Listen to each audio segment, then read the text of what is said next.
What's up guys? So, na-scam din ba kayo nitong larong to? So, ipapakita ko sa inyo kasi ako ay naglaro lang. Tinaray ko lang naman siya. Maganda. So, panoorin nyo to.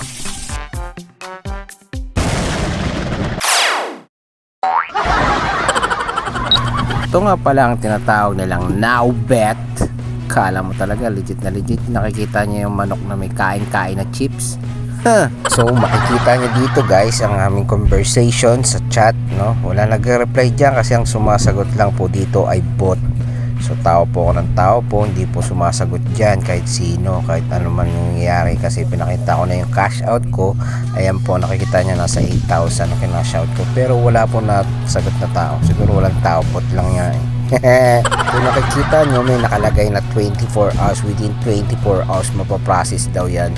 Hindi po yan totoo. Inabot na ako ng siyam dito, 12 days na wala pa. At yan po ay makikita nyo ang aking panalo yan, no? Wow! Ang laki, sayang naman din ako. So yan, papakita ko sa inyo yung laman ng aking pera na yan. Kanina 0 pa yan, diba? So nanalo po ako dyan. At una ko pong kinash out dito mga kamangmang ay 8,000 pesos esoses. Yan, kitang-kita nyo 8,000 pesos esoses po yan within 24 hours. So natira na lang is 900. So naglaro pa ako dyan, hindi, nananalo pa rin ako nananalo. So nag cash out rin ako ng 800. So 800 na yan lang po ang dumating, pero 774 lang po yan kasi bank transfer po yan. So ayan, nakita nyo naman, Now Bet. Kala mo talaga legit na legit, hindi naliligo. Yan po ang pending ko nung 20 pa. Ngayon anong petsa na? 12 days. Over 2 na ngayon, wala pa rin, hindi pa rin siya nakaka-cash out. So ayan, nag-chat ulit ako araw-araw na yun na 12 days. Puro ang reply nila sa akin ay ganito lamang, oh.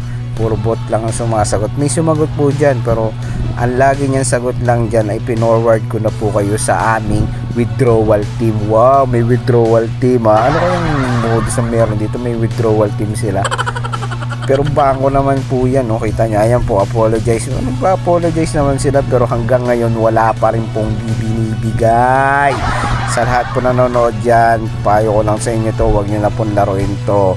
Parang awa nyo na, paki-share na rin po, paki-comment down below para malaman ng iba. Ito po mga comment ng iba, tinignan ko po siya sa mga post iba, sirang-sira na po pala siya nung July pa. Ayan, may September 3, nakita nyo naman ang conversation ng mga ibang tao na naglaro din sa kanila. So ayan, sana naman po ma-report to at di na sundan pa ng iba kasi wala na nga po ngayon, mga sugal-sugal na yan, no? So maganda sana ang kanilang policy pero ang daming pending, oh. Kitang-kita nyo naman po yan. Sa iba po yan, ha, hindi po sa akin yan. Sa mga online, mabasa ko po yan. So yun lang po, share ko lang po sa inyo.